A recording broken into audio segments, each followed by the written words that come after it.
हाय, मैं हूँ खुशी और आइए जानते हैं इस कहानी में क्या हुआ। आखिर आप अपनी सुंदरता से हम जैसे इन्वेस्टर्स को घायल कर करके हमसे अच्छा खासा पैसा इन्वेस्ट करवाती रहेंगी और आपकी कंपनी खूब फलेगी फूलेगी और तरक्की करेगी। क्यों? सही कहा ना मैंने। रोशनी संदीप कपूर की इतनी ऑफेंसिव और ब्लंट बातें सुनकर अपनी कुर्सी से उठ खड़ी होती है और संदीप कपूर से कहती है, आप आगे बढ़ें उससे पहले मैं आपसे कहना चाहती हूँ कि मैं शादीशुदा हूँ और काफी प्यार करती हूँ अपने पति से, और अगर इस बात से आप अफेक्टेड नहीं हैं तो हम इन्वेस्टमेंट की बात आगे करें। संदीप तुरंत अपने फ्लर्ट नेचर को संभालते हुए बड़े प्यार और आदर से रोशनी से कहते हैं, माफ कीजिए रोशनी जी, आप तो गुस्सा हो गई। मैं तो आपकी सुंदरता की तारीफ कर रहा था। चलिए ठीक है, क्योंकि मेरी कंपनी के एक बड़े शेयर होल्डर ने मुझे आपकी कंपनी में इन्वेस्ट करने का ऑर्डर दिया है, तो ये लीजिए, इस लिफाफे में मेरी तरफ से आपकी कंपनी में इन्वेस्ट करने वाली रकम मैंने भर दी है। इससे आप अपनी कंपनी को आप डेट्स के दलदल से बाहर निकाल पाएंगी। रोशनी संदीप कपूर द्वारा आगे किया हुआ लिफाफा अपने पास लेते हुए उसे खोल दिया और लिफाफे के अंदर एक चेक है। उसे निकालते हुए चेक पर लिखे हुए अमाउंट को पढ़ती है और दंग रह जाती है। संदीप कपूर की तरफ देखते हुए कहती है, 500 करोड़ का इन्वेस्टमेंट क्यों करना चाहते हैं आप हमारी कंपनी में? यहाँ दूसरी तरफ एक शानदार 7 सितारा होटल में रोशनी का भाई आकाश दिल्ली के एक रईस इंसान निखिल अग्रवाल से वाइन पीते हुए बात करता है। निखिल, तू यार मेरा सच्चा दोस्त है, मेरी कंपनी में 100 करोड़ का इन्वेस्ट कर रहा है, वो भी मेरी दोस्ती पर भरोसा करके। इस इन्वेस्टमेंट की वजह से दादी माँ पक्का मुझे ही अपना उत्तराधिकारी चुनेंगी, मेरी बहन रोशनी को हरगिज नहीं। तूने मेरी सारी टेंशन पल में दूर कर दी है। अब मैं अपनी बहन को मात देकर बन जाऊंगा नंदा एम्पायर का मैनेजिंग डायरेक्टर। थैंक्स मेरे यार। ये कहते हुए आकाश निखिल को गले लगा लेता है और फिर अपनी वाइन के ग्लास को होठों से छूते हुए निखिल की तरफ देखता है। निखिल उसे किसी सोच में डूबा हुआ नजर आता है, तो आकाश निखिल से पूछता है, क्या हुआ मेरे दोस्त, किस सोच में डूबा हुआ है? जवाब में निखिल आकाश से कहता है, आकाश तू जानता है मैं सीधा कट टू कट बात करने में विश्वास रखता हूँ। कॉलेज के टाइम से मुझे तेरी बहन से काफी बड़े पैमाने पर इश्क हो गया था और आज भी मैं रोशनी को काफी पसंद करता हूँ, लेकिन तेरी बहन है कि मुझे घास भी नहीं डालती। सब कुछ है मेरे पास यार, पैसा, बंगले, गाड़ी, good looks, fit body, 6 pack abs, लेकिन फिर भी तेरी बहन ने एक गरीब लड़के से भागकर शादी कर ली। मैं आज भी तैयार हूँ तेरी बहन को अपनाने के लिए, उसे हासिल करने के लिए मैं कुछ भी कर सकता हूँ। इसलिए सीधे सीधे तुझसे कह रहा हूँ मेरे दोस्त, मैंने तेरी कंपनी में अपने पापा से कहकर 100 करोड़ इन्वेस्ट करवाने को कन्विंस तो कर दिया है, लेकिन बदले में तुझे अपनी बहन रोशनी का उसके उस गरीब पति क्या नाम है उसका, अक्षय सिंह से तलाक करवा के उसे हासिल करवाने में मेरी मदद करनी होगी। और अगर तूने ऐसा किया तो 100 करोड़ तो क्या और भी इन्वेस्टमेंट करने को मजबूर कर दूंगा मैं अपने पापा को और हमारे देश के सबसे बड़े सुपरस्टार राकेश खन्ना को। आकाश इस बात से थोड़ा सा परेशान लगता है, लेकिन फिर एक ही झटके में निखिल से कहता है, डील डन, मैं तैयार हूँ। तो मुझे मेरी अपनी कंपनी का मैनेजिंग डायरेक्टर बनाए रख, मैं तेरी और अपनी बहन की सेटिंग करवा दूंगा। अगली सुबह अखबार की सुर्खियां बन जाती हैं। खबर ये है कि किसे चुनेगी सुमित्रा देवी नंदा एम्पायर का एकमात्र मैनेजिंग डायरेक्टर। पूरी दिल्ली इस बात की अनाउंसमेंट का बेसब्री से इंतजार कर रही है और ऐसे में आज नंदा एम्पायर के हेड ऑफिस को दुल्हन की तरह सजाया गया है, क्योंकि चयन होने वाला है नंदा कंपनी के मैनेजिंग डायरेक्टर का। सभी शेयर होल्डर्स एक एक करके ऑफिस में दाखिल होते हैं। कॉन्फ्रेंस रूम पूरी तरह फूलों से सजाया गया है। तभी शानदार तरीके से आकाश नंदा अपनी दादी माँ के साथ कॉन्फ्रेंस रूम में दाखिल होते हैं और सारे शेयर होल्डर्स और सीनियर मैनेजमेंट सुमित्रा देवी का स्वागत करते हैं। सारे अपनी अपनी कुर्सी लेते हैं और मीडिया के लोग अभी भी इस अनाउंसमेंट को कवर कर रहे हैं। सुमित्रा देवी सबसे डिस्कशन शुरू करते हुए कहती हैं, आज मैं अपनी कंपनी का मैनेजिंग डायरेक्टर उसे बनाने वाली हूँ जिसकी उम्मीद यहाँ बैठे सभी लोग और हमारी जनता भी कर रही है, क्योंकि हम एक पब्लिक लिमिटेड कंपनी है, इसलिए जनता को भी खुश करना हमारी कंपनी का धर्म है। हमारे यहाँ बेटों को खानदान का वारिस इसलिए माना जाता है क्योंकि बेटे असल में हमारे नाम को, शान को, बिजनेस को कायम रखने का, कामयाब रखने का महान काम करते हैं। मेरा पोता आकाश नंदा भी खूब काबिल है इस पोस्ट को संभालने के लिए, तो वक्त जाया किए मैं अपने पोते आकाश नंदा से कहूंगी कि वो यहाँ मौजूद सारे लोगों के सामने कंपनी में अपने द्वारा लाए इन्वेस्टमेंट का ऐलान करे और मैनेजिंग डायरेक्टर की पोस्ट को संभाले। सुमित्रा देवी इस बात को जैसे ही खत्म करती हैं, उसी समय तालियों की गड़गड़ाहट से पूरा कॉन्फ्रेंस रूम गूंज उठता है। लेकिन तभी मीडिया के बीच से एक ऊंची आवाज सुनाई देती है जो कहती है, बेटों को ही क्यों बना दिया जाता है, हमारे देश में बड़ी बड़ी कंपनियों का उत्तराधिकारी। ये बात को सुनकर वहां मौजूद सारे चौंक जाते हैं और मुड़कर आवाज जहां से आई उस ओर देखते हैं तो मीडिया वालों को चीरता हुआ अक्षय सामने आता है और अपनी बड़ी सी बात को जारी करते हुए वहां सबसे पूछता है, क्यों माना जाता है बेटों को खरा सोना? कब बदलेगी हमारे समाज की ये दकियानूसी सोच? कब माना जाएगा बेटियों को भी बेटों जैसा काबिल? हमारे देश में, हमारे समाज में। अक्षय की इस बात को सुनकर वहां मौजूद हर इंसान चौंक जाता है। आकाश को ये बात हजम नहीं होती और वो तुरंत कहता है, बड़ी बड़ी बातें करने से कंपनियां नहीं चलती हैं जनाब। कंपनियां चलाना आसान नहीं है, सूझबूझ और समझदारी लगती है बड़ी बड़ी कंपनियों को खड़ा करने में। लेकिन ये बात तुम जैसा मामूली गरीब मिडिल क्लास आदमी नहीं समझ पाएगा। अक्षय हंसते हुए अपने साले अक्षय को देखकर बड़े ही हंसमुख अंदाज में कहता है, मैं क्या हूँ और कौन हूँ साले साहब, इस बात में आपको कोई दिलचस्पी नहीं है, जानता हूँ। लेकिन अपनी कंपनी के मैनेजिंग डायरेक्टर चुने जाने से पहले, लेकिन आपको नहीं लगता जनता, मीडिया वाले और अपने शेयर होल्डर्स के सामने अपनी बहन रोशनी को भी कितनी इन्वेस्टमेंट वो ला पाई है कंपनी में, इस बात को कहने का, दादी माँ के आगे रखने का मौका देना चाहिए। आखिर रोशनी आपकी सगी बहन है, क्यों? जवाब में आकाश शर्ट से कहता है, क्यों नहीं, मैं जरूर मौका दूंगा अपनी प्यारी बहन को कंपनी में इन्वेस्टर्स से कितना पैसा ला पाई इस बात का पक्ष रखने का। लेकिन वो आज इतनी इंपॉर्टेंट डिसीजन मेकिंग वाली मीटिंग का हिस्सा नहीं है, तो कैसे पूछ लूं मैं रोशनी से? बोलिए कहाँ है वो, कहाँ है आपकी पत्नी? जवाब में अक्षय कहता है, वो वहां। सारे मुड़कर उस ओर देखते हैं जहां अक्षय इशारा कर रहा है। कॉन्फ्रेंस रूम का दरवाजा खुलता है और रोशनी नंदा एक शानदार साड़ी पहनकर और भी खूबसूरत लगती हुई एंट्री लेती है। सबसे पहले वो दादी माँ के पास आकर उनके पैर छूती है और उनके सामने एक लाल तिलक लगाया हुआ लिफाफा रखती है, जिसे देखकर अक्षय दादी माँ से कहता है, दादी माँ, माना आप एक औरत होकर अपने घर के बेटे को बेटी से ज्यादा काबिल मानती हैं, लेकिन एक मौका देखकर देखिए मेरी पत्नी को, कमाल का नाम रोशन करेगी आपका और आपकी इस कंपनी का। ये बात का दावा नहीं कर सकता, लेकिन दिल से कह रहा हूँ, आज यहाँ नंदा अंपायर की बेटी कमाल कर दिखाएगी।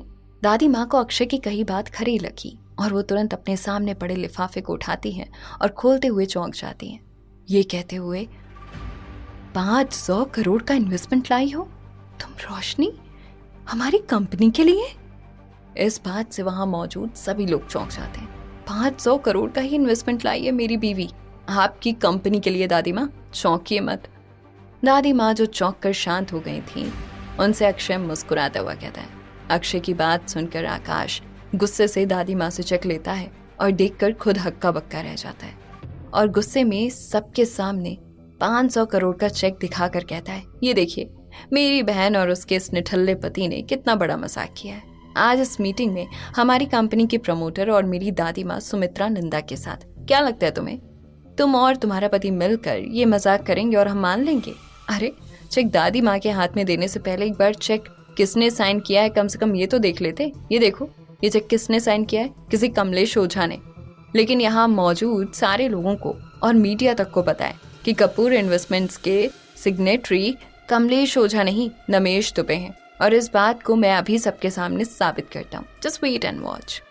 कहता हुआ आकाश अपने फोन से अपने दोस्त निखिल को फोन लगाता है और फोन को स्पीकर फोन पर रखते हुए पूछता है, हेलो निखिल, मैं आकाश बोल रहा हूँ, तुम स्पीकर पर हो, बताओ जरा तेरे पापा के दोस्त संदीप कपूर की कंपनी कपूर इन्वेस्टमेंट्स की साइनिंग अथॉरिटी कौन है?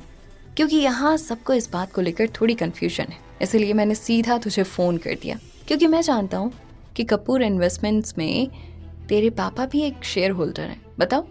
सामने स्पीकर पर निखिल बोलता है, हाँ आकाश, कपूर इन्वेस्टमेंट की साइनिंग अथॉरिटी का नाम नमेश दुबे है। ये बात सुनकर सभी चौंक जाते हैं। रोशनी भी वहां खड़े रहकर अक्षय को देखती है, थोड़े परेशान होती है। उसके माथे पर पसीने की पहली लहर ने दस्तक दे दी है। अक्षय रोशनी को परेशान देखकर उसके हाथ में अपना हाथ देकर उसे सांत्वना देता है। आकाश इस बात को नोटिस करता है और फिर फोन पर कहता है, थैंक्स निखिल मेरे दोस्त, रखता हूँ फोन, यहाँ कुछ मामले सेटल करने। तो बोलो रोशनी, किसने लगाया तुम्हें इतना बड़ा चूना? डोंट टेल मी कि इस काम को अंजाम देने में तुम्हारे इस निठल्ले पति ने तुम्हारा साथ दिया है, और एक्सपेक्ट भी क्या कर सकते हैं ऐसे गरीब मिडिल क्लास इंसान से। अरे ये करने से पहले दादी माँ का तो सोचती, क्या बीतेगी इन पर। दादी माँ आकाश की बात सुनकर और मीटिंग में मौजूद सभी को देखते हुए कहती हैं, रोशनी, मुझे तुमसे ये उम्मीद नहीं थी। कब तक तुम अपने इस निठल्ले पति की बातों में आकर अपना मजाक बनाओगी सबके सामने? आज यहाँ मौजूद हमारे सीनियर मैनेजमेंट के मेंबर्स और शेयर होल्डर्स के बीच क्या इज्जत रह गई तुम्हारी? बोलो, जवाब दो।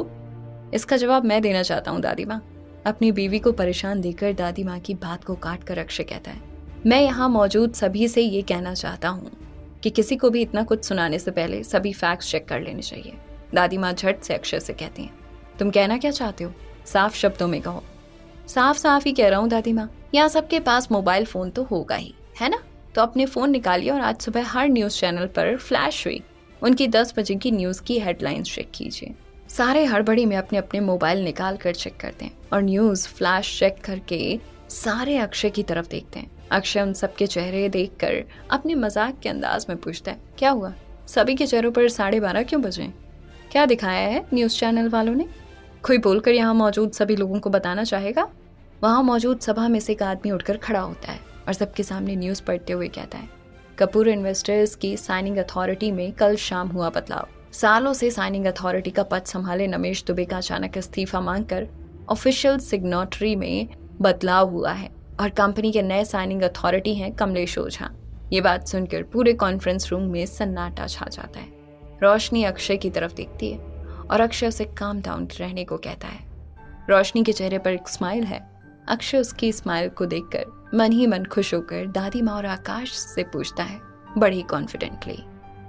इस कहानी में आगे क्या हुआ जानने के लिए सुनिए कहानी के आने वाले एपिसोड। हाय, मैं हूँ खुशी और आप सुन रहे हैं कहानी। आइए जानते हैं इस कहानी में क्या हुआ। अब तो यकीन हो गया ना आपको दादी माँ कि आपके पोते जितनी काबिलियत आपकी पोती में भी है? अगर आपका जवाब हाँ है तो यहाँ मौजूद सभी को बता दीजिए कि आप भी आज से बल्कि अभी से इस बात की पुष्टि करती हैं कि कमाल सिर्फ बेटे ही नहीं बेटियां भी कर सकती हैं। सभी दादी माँ के कुछ कहने का वेट कर रहे हैं। आकाश गुस्से में लाल हो चुका है और ऐसे में दादी माँ उठकर खड़ी होती है और कहती हैं, कंपनी में आई इस 500 करोड़ की इन्वेस्टमेंट का इस्तेमाल कैसे करना है इस बात का फैसला मैं खुद करूंगी और सबके सामने प्रेजेंटेशन दूंगी। और रहा सवाल इस कंपनी के नए मैनेजिंग डायरेक्टर के चयन करने का, तो ये फैसला मैं अपनी अगली शेयर होल्डर्स की मीटिंग में करूंगी, क्योंकि अब तक मैं अपने पोते आकाश नंदा और पोती रोशनी नंदा के बीच में किसका चयन करना है इस बात का फैसला नहीं कर पाई हूँ। आज की मीटिंग यहीं खत्म होती है, नमस्ते।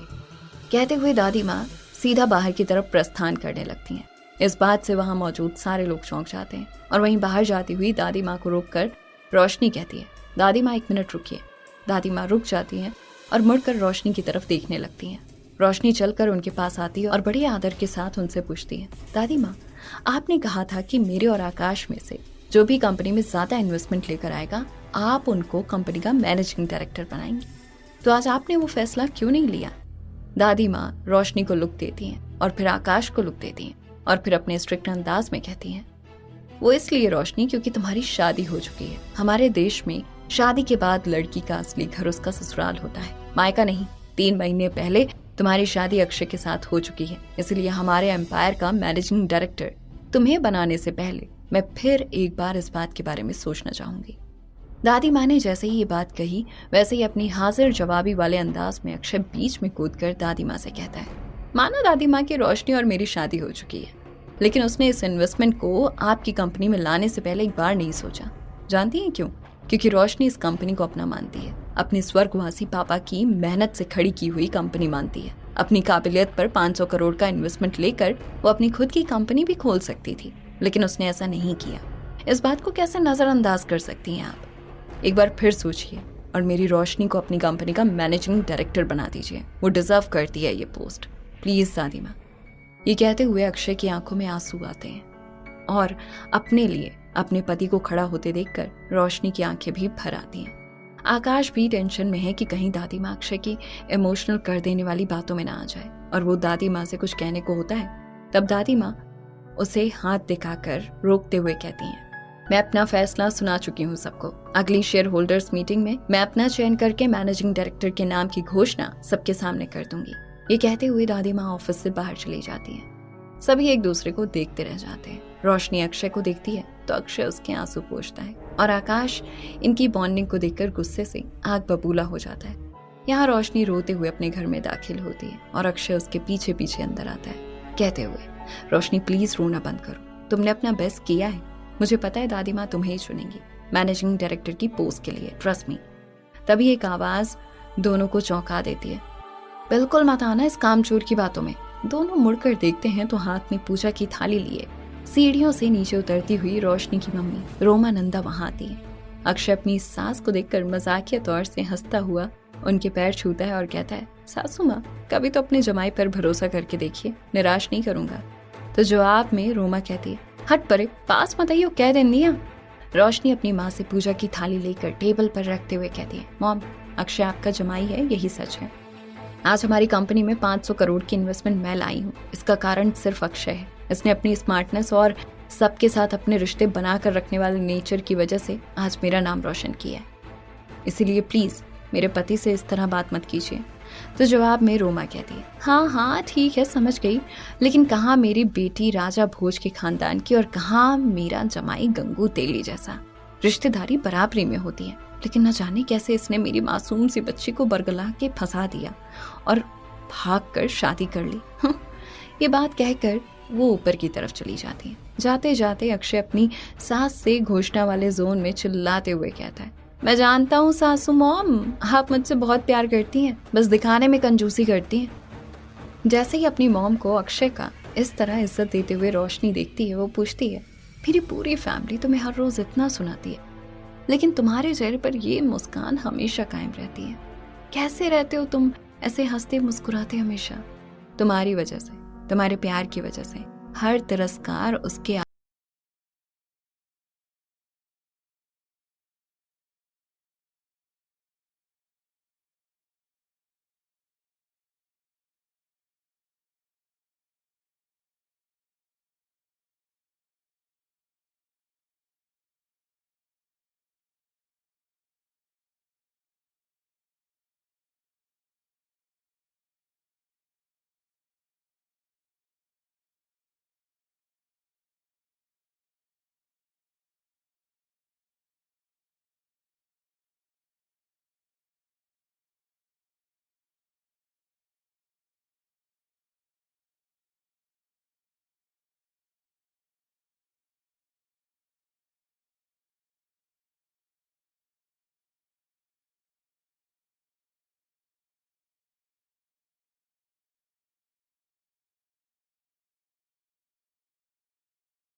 से कहता है। रोशनी मुस्कुराकर अक्षय को गले लगा लेती है। अगली सुबह दिल्ली में सर्दी के मौसम ने दस्तक दी है और इसी मौसम को एंजॉय करने की खातिर अक्षय आज रोशनी को अपनी मोटरसाइकिल पर ऑफिस छोड़ने आया। रोशनी अक्षय के पीछे मोटरसाइकिल पर उसे कस के पकड़ते हुए कहती है, थैंक्स अक्षय, अपनी कंपनी से मिली इस नई मोटरसाइकिल में मुझे ऑफिस छोड़ने के लिए। अक्षय रोशनी का उसे कस के पकड़ना एंजॉय करते हुए स्माइल करके उससे कहता है, ऐसे मौकों की फिराक में रहता हूँ हमेशा मैं। रोशनी कोहनी मारती है अक्षय को अपनी। अक्षय जोर जोर से हंसते हैं। अचानक से रोशनी की नजर पास के नजारों पर जाती है और वो अक्षय से कहती है, बाइक रोको अक्षय। अक्षय बाइक रोकता है और रोशनी बाइक से उतरती है और वहां दूर एक छोटी सी पहाड़ी की चोटी पर खड़े बहुत सारे बंगलों को देखकर मुस्कुराती है। अक्षय उसकी मुस्कान को देखकर पूछता है, क्या हुआ रोशनी, मुस्कुरा क्यों रही हो? रोशनी जवाब में कहती है, तुम जानते हो अक्षय, मैं जब कॉलेज में थी तो यहाँ से गुजरते हुए हमेशा अपनी सहेलियों से कहती थी, मैं शादी के बाद अपने पति से यहाँ बंगला खरीदवाऊंगी और ऐश से रहूंगी। शादी के बाद पहाड़ी की इस चोटी पर स्थित सबसे महंगे वाले बंगले में। ये सुनकर अक्षय उन बंगलों की तरफ देखता है और फिर अपना सिर नीचे कर लेता है और शांत हो जाता है। उसकी आंखें नम है। रोशनी को अचानक से एहसास हुआ कि वो कुछ ऐसा बोल गई जो उसे नहीं बोलना चाहिए था और वो अक्षय के पास आकर उसे गले लगाकर कहती है, आई एम सॉरी अक्षय, मुझे ऐसा नहीं कहना चाहिए था। अक्षय कहता है, इट्स ओके रोशनी, चले, दफ्तर पहुंचना है टाइम पर तुम्हें। रोशनी हाँ में सिर हिलाती है और बाइक की तरफ चलती है। अक्षय फिर एक बार उन बंगलों की तरफ देखता है और अपने आप से कहता है, मेरी बीवी के लिए यहाँ का सबसे कीमती बंगला खरीदूंगा मैं, ये वादा है मेरा तुमसे रोशनी। अपने नम आंखों को पोंछते हुए बाइक पर बैठकर अक्षय रोशनी के साथ वहां से निकल जाता है। यहाँ नंदा एम्पायर के बड़े से ऑफिस की गेट पर अक्षय और रोशनी अपनी बाइक के साथ एंटर होते हैं कि तभी एक बड़ी सी BMW गाड़ी एंटर होती है, उनकी बाइक को एक भयानक सा कट मारते हुए। अक्षय और रोशनी मानो अपनी बाइक से गिरते गिरते बचते हैं। अक्षय रोशनी को बाइक साइड में पार्क करता हुआ पूछता है, तुम ठीक हो ना? रोशनी हाँ में सिर हिलाती है तो अक्षय रोशनी को देखता है तो उसके हाथ में गेट से सटने की वजह से हल्की खरोच आई है। रोशनी की ये चोट अक्षय से देखी नहीं जाती और वो रोशनी का हाथ पकड़कर उस बड़ी गाड़ी के सामने जाता है। जैसे ही वो वहां पहुंचता है, उस बड़ी गाड़ी से हाई हील्स पहने शॉर्ट ड्रेस वाली एक लड़की उतरती है और अक्षय और रोशनी को इग्नोर करती हुई अंदर की तरफ जाती है। तभी गुस्से में तमतमाया हुआ अक्षय कहता है, ओ मोहतरमा, कहाँ चली? अक्षय की आवाज सुनकर वो मोहतरमा रुकती है, पीछे मुड़ती है। गुस्से में अक्षय उसकी तरफ देख रहा है, इस बात को नोटिस करती है। फिर अक्षय की तरफ बढ़ती है, रोशनी को एक लुक देती है और कहती है, ओह, तो मेरी कजन सिस्टर के गरीब पति ने मेरे साथ ये बदतमीजी की है जो करने से पहले दिल्ली का कोई भी आम इंसान 10 बार सोचेगा। लेकिन कोई नहीं, आप अनफॉर्चुनेटली मेरे जीजा जी हैं, तो आपकी ये गलती माफ करती हूँ अपनी कजन सिस्टर की खातिर। वैसे तो आपकी बदतमीजी का मुंह तोड़ जवाब दे सकती हूँ, लेकिन दूंगी नहीं। रोशनी को उसकी कजन सिस्टर अंशुल नंदा की बदतमीजी पसंद नहीं आती और वो उसे मुंह तोड़ जवाब देना चाहती है, लेकिन अक्षय उसे रोकता हुआ कहता है, नहीं रोशनी, कुछ मत करो। अंशुल अक्षय की बात सुनकर कहती है, वाह जीजा जी, क्या मस्त औकात में रहने की हिदायत दी आपने मेरी बहन और अपनी बीवी को, मजा आ गया। वैसे औकात की बात की जाए तो वो देखिए, वहाँ गाड़ी से अंदर आ रही दिल्ली की सबसे महंगी गाड़ियों में से एक वो जगुआर गाड़ी की क्लीनर बनने की नहीं है आपकी। बट खैर, आपसे क्या कहूँ, जब मेरी बहन ने ही फटीचर इंसान से शादी कर ली तो। रोशनी अपनी छोटी चचेरी बहन अंशुल की बदतमीजी का जवाब उसे थप्पड़ मारकर देने के लिए अपना हाथ उठाती है, लेकिन अक्षय रोशनी का हाथ रोक लेता है। वो कुछ कहे उससे पहले गेट के अंदर आई हुई एक नहीं, तीनों एक जैसी दिखने वाली महंगी जगुआर गाड़ियां आकर अक्षय के सामने रुकती हैं। अक्षय गाड़ियों को देखकर थोड़ा परेशान है, लेकिन तभी गाड़ी से उतरता हुआ यूनिफॉर्म पहने का आदमी आता है। उसके पीछे यूनिफॉर्म पहने 5 और स्टाफ आते हैं और सारे एक साथ अक्षय के सामने झुकते हुए कहते हैं, छोटे साहब घर चलिए, बड़े साहब ने आपको याद किया है। इस बात को सुनकर वहां सभी जमा हुए लोग चौंक जाते हैं और सबसे ज्यादा चौंक उठती है रोशनी और वो अक्षय से पूछती है, कौन हो तुम अक्षय, गंगू तेली या एक राजा भोज? चलिए सर, बड़े साहब ने आपको बुलाया है। ऐसा कहकर गाड़ियों से उतरने वाले सबसे बुजुर्ग स्टाफ मेंबर ने अक्षय से कहा। वहां मौजूद सारे लोग चौंक गए इस बात की वजह से। अक्षय सबको देख रहा है, खास तौर पर अपनी पत्नी रोशनी को, और सिचुएशन को हैंडल करते हुए हंसकर कहता है, ओह बड़े साहब, मतलब श्री विक्रांत सेठी जी। सेठी साहब मेरे स्कूल के फ्रेंड के पापा हैं और उन्हीं की वजह से तुम्हारी और कपूर इन्वेस्टर्स के संदीप कपूर की मीटिंग मुमकिन हुई थी। बचपन में मैं और मेरा दोस्त, मतलब सेठी साहब का बेटा मोनेश राजा और प्रजा ऐसा खेल खेलते थे और हमेशा मुझे अच्छा फील कराने के लिए मुझे छोटे साहब बनाते थे, इसीलिए उनके यहाँ सभी को मुझे छोटे साहब कहकर बुलाने की आदत पड़ गई है। ये कहते हुए वो सारे स्टाफ को आंख दिखाता है और पूरे स्टाफ मेंबर्स नजरें नीची कर लेते हैं और अक्षय रोशनी की तरफ देखकर कहता है, रोशनी, शायद सेठी अंकल मुझसे मिलना चाहते हैं, याद आ रही होगी या कोई दान दक्षिणा देने का मन कर रहा होगा, तो तुम ऑफिस संभालो, मैं सेठी अंकल से मिलकर आता हूँ। ऐसा कहता है और वहाँ खड़ी गाड़ियों में से एक गाड़ी में बैठकर निकल जाता है। रोशनी वहाँ खड़ी अपने पति को इतनी बड़ी गाड़ी में बैठकर जाते हुए देखकर काफी गर्व महसूस करती है और फिर अपनी कजन सिस्टर अंशुल की तरफ देखकर कहती है, चले अंदर। रोशनी आगे निकलती है और अंशुल अपना मुंह सिकोड़ते हुए उसके पीछे ऑफिस के अंदर जाती है। यहाँ वो तीनों जगुआर गाड़ियां दिल्ली के सबसे बड़े से महल जैसे दिखने वाले बंगले के बाहर आकर रुकती हैं और उनमें से एक गाड़ी में से अक्षय बाहर आता है और अक्षय के स्वागत में खड़े सारे स्टाफ मेंबर्स अक्षय को सल्यूट करके स्वागत करते हैं और उनमें से एक सीनियर स्टाफ मेंबर अक्षय की तरफ बढ़ता है और वो कुछ कहे उससे पहले अक्षय उस स्टाफ मेंबर से कहता है, क्या जरूरत थी इतनी गाड़ियां भेजने की, वो भी रोशनी के ऑफिस के बाहर? तुम जानते हो इस गलती का क्या अंजाम हो सकता है?